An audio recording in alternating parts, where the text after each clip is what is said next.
नहमदुन सल्ली अला रसूलिल करीम अम्मा बाद फ़ाउज़ु बिल्लाहि मिनश्शैतानिर रजीम बिस्मिल्लाहिर्रहमानिर्रहीम अस्सलामु अलैकुम वरहमतुल्लाहि वबरकातुहू। आज की जो वीडियो है ये बहुत सारे दोस्तों की फरमाइश थी। लोगों ने कमेंट्स में भी कहा था कि आप इस पर ज़रूर वीडियो बनाएं, तो आज सोचा कि चलें आज इस पर ज़रूर वीडियो बनाएं। और चूँकि अभी कुछ दोस्त हैं जो आउट ऑफ कंट्री से भी अटैच हैं जिनको ये प्रॉब्लम है, तो मैंने चाहा कि आज जो पाकिस्तान में रहने वाले हैं उनके लिए भी और जो आउट ऑफ कंट्री से हैं उनके लिए भी आज हम ये वीडियो स्पेशल तैयार करें।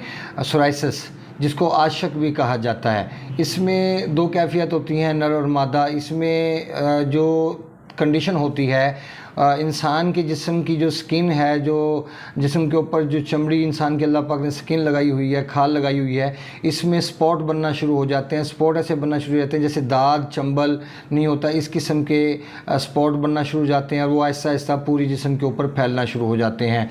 इसके बीमारी के पैदा होने की वजह क्या थी, ये बीमारी कहाँ से आई? क्योंकि ये बीमारी पाकिस्तान के एरिए की या बरे सगीर की नहीं है।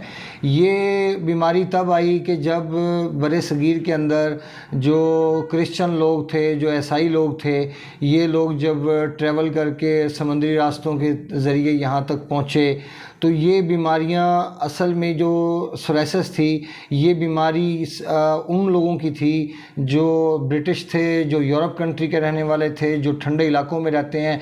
याद रखें कि इस बीमारी के अंदर जो हालत होती है वो ये होती है कि इंसान गर्मियों के अंदर तो किसी हद तक कंफर्टेबल फ़ील करता है, लेकिन सर्दियों के अंदर ख़ारिश भी बढ़ती है और इंसान की बेचैनी भी बढ़ती है और इंसान के जिस्म में बहुत ज़्यादा तपश महसूस होती है। और तपश महसूस होने की वजह से बहुत सारे लोग ये ख्याल करते हैं कि शायद ये बीमारी गर्मी की वजह से पैदा होती है, हालांकि ऐसा बिल्कुल नहीं है। इसकी पैदा होने की वजह, इसकी मिसाल मैं आपको यूँ देना चाहूँगा कि अगर आप हाथ में बर्फ़ पकड़ते हैं तो बर्फ़ पकड़ने के बाद क्या होता है, आपका हाथ कुछ देर के लिए ठंडा महसूस होगा और कुछ देर के जब ठंडा रहेगा, ठंडा रहने के बाद जैसे ही ठंडक उसकी हद से ज़्यादा बढ़ती जाएगी, उसके बाद वो हीटअप होना शुरू हो जाएगा। आप बर्फ़ का टुकड़ा अपने हाथ में नहीं पकड़ सकते। उसकी वजह ये होती है कि बर्फ़ का जो ठंडक है वो तपश की तरफ लेके जाती है। तपश एक ऐसी तपश कि जो ठंडक की वजह से पैदा होती है और जिसका इलाज सिर्फ़ और सिर्फ हरारत होता है। ऐसी कंडीशन में जो सोराइसिस की बीमारी है, इसमें जो तिब्बी पॉइंट ऑफ व्यू से जो चीज़ें इस्तेमाल की जाती हैं वो सारी की सारी मुसफ़ा खून होती हैं और खून को तेज़ी के साथ साफ़ करती हैं और जिगर को एक्टिव करती हैं और दिल को भी एक्टिव करती हैं। इसके अंदर जैसे एक जोहर मुनक्का के नाम से एक चीज़ इस्तेमाल की जाती है जो बहुत ज़्यादा अहमियत की हामिल है, जिसके अंदर आर्सेनिक है, दार चिकना है, उसके अंदर और भी 2-3 जहर हैं जैसे शिंगरफ है, इस तरह के जहर उसमें शामिल हैं। तो ये बनाया जाता है, इसको रगड़ाई करने के बाद तो इसको 2 प्यालों के अंदर कैद किया जाता है। कैद करने के बाद उसको दोनों प्यालों को कपरूटी कर दिया जाता है। कपरूटी करने के बाद फिर नीचे वाले प्याले के नीचे आग जलाई जाती है और ऊपर वाले प्याले को मुस्तकिल ठंडा रखा जाता है। कोई कपड़ा डिप करके मुस्तकिल उसके ऊपर मुसलसल रखा जाता है। जब वो ठंडा हो जाता है, ऊपर वाला पानी खुश्क होना शुरू हो जाता है, तो उसको उठा के उसकी जगह दूसरा कपड़ा रख दिया जाता है। उससे ये होता है कि फिर जैसे जैसे नीचे हरारत मिलती जाती है और उसके अंदर से जो इंग्रेडिएंट्स होते हैं, जितने भी जहर हैं जो बीमारी के हवाले से काम करते हैं, जैसे मैंने दार चिकना के बारे में बताया, जैसे मैंने आर्सेनिक के बारे में बताया, इस किस्म के जो पॉइज़न होते हैं, इनके जो खालिस अज्जा होते हैं ये नीचे से उड़ के ऊपर वाले प्याले के साथ चिपकना शुरू हो जाते हैं। तो जैसे जैसे आप उसको ठंडा करते जाते हैं तो वो जो अज्जा उड़ते हैं, उड़ने के बाद वो ऊपर वाले प्याले के साथ जाके मिल जाते हैं।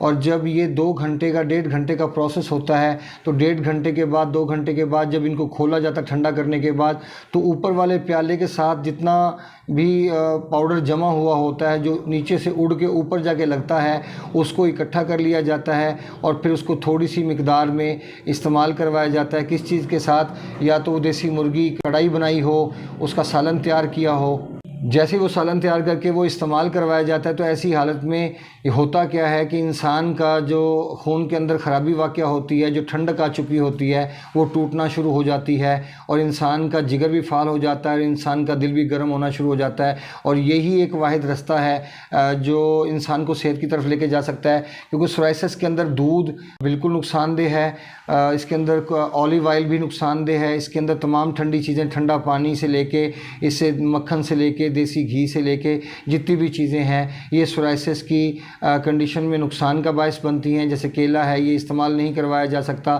جیسے چینی ہے اس کا استعمال نہیں کیا جا سکتا۔ یہ تمام کی تمام چیزیں یہ خون کے اندر پوائزن کو اور زیادہ تقویت فراہم کریں گی، کیونکہ آپ جب بھی جسم میں رطوبات ہوں گی، جسم میں ٹھنڈک بڑھے گی تو آپ کبھی بھی ڈائریکٹ حرارت نہیں دے سکتے یا آپ ٹھنڈک کی طرف نہیں جا سکتے۔ اگر جسم میں رطوبات ہیں تو پہلے آپ دل کو ایکٹیو کریں گے، جیسے آپ کریلے ہے، جیسے آپ بھنے ہوئے چنے ہیں، جیسے آپ چنوں کا شوربہ ہے، اس قسم کی چیزوں کا استعمال کیا جا سکتا ہے۔ اس میں پارے اور گندک کی افادیت بہت زیادہ ہے۔ بابچی، رائی، گندک آملہ سار یہ چیزیں ہو گئیں، اس کے اندر اجوائن ہو گئی، یہ بھی خون کو صاف کرنے والی ہے۔ یہ تمام کی تمام چیزیں خون میں حدت بڑھا کے اور خون کو صاف کرتی ہیں۔ یہ بیماری بالکل قابل علاج ہے۔ بہت سارے دوست ہمارے یہ سمجھتے ہیں کہ شاید قابل علاج نہیں۔ اس وقت بھی ہمارے ایک دوست ہیں لاہور کے وقار حسین، وہ بھی ٹریٹمنٹ کروا رہے ہیں، ان کا بھی سورائسس کا مسئلہ تھا اور الحمدللہ کچھ 4 ہفتے کے ٹریٹمنٹ کے بعد ماشاءاللہ وہ بہت بہتر ہو چکے ہیں۔ اور صرف ان کا سورائسس کا مسئلہ ہی نہیں تھا، اور ان کے ساتھ 2 اور پرابلم بھی، جیسے ان کی تیزابیت کا ایشو بھی ساتھ موجود تھا اور ان کی دونوں کڈنی میں سٹون بھی تھی، جبکہ ماشاءاللہ اب وہ تیزی کے ساتھ بہت بہتر ہو چکے ہیں اور ماشاءاللہ اس کا نتائج ہیں وہ بہت بہترین نکلے ہیں۔ لیکن بات پھر وہی آ گئی، ان کا دودھ بند کر دیا گیا، ان کا ٹھنڈا پانی بند کر دیا گیا، ان کے چاول بند کر دیے گئے، ان کی روٹی بھی کسی حد تک روک دی گئی، اور ان کی خوراک میں وہ تمام چیزیں استعمال کروانی شروع کر دی گئیں کہ جو جسم کے اندر حرارت کو بڑھانے کا باعث بنتی ہیں، جس کا نتیجہ کیا نکلا کہ ان کی جو پتھری تھی وہ بھی خارج ہونا شروع ہو گئی اور ان کے پیٹ کے سائز میں فرق پڑا اور ان کی تیزابیت کم ہوئی، قبض کم ہونا شروع ہو گئی۔ تو میں سمجھتا ہوں کہ سورائسس کی بیماری بھی قابل علاج ہے۔ اللہ پاک فرماتے ہیں میں نے موت کے علاوہ ہر چیز کا علاج اتارا، لیکن ہم ناکام تب ہوتے ہیں جب ہم کسی چیز کو سمجھنے میں غلطی کرتے ہیں۔ تو ملتے ہیں انشاءاللہ مزید انفارمیٹیو ویڈیو کے ساتھ۔ اپنے دوست صاحب کا خیال رکھیں، ہمارے چینل کو سبسکرائب کیجیے گا، بیل آئیکن کو پریس کیجیے گا، کمنٹ سیکشن میں رائے سے ضرور آگاہ کیجیے گا۔ وَمَا عَلَيْنَا إِلَّا الْبَلَاغُ الْمُبِينُ۔ السلام علیکم ورحمۃ اللہ وبرکاتہ۔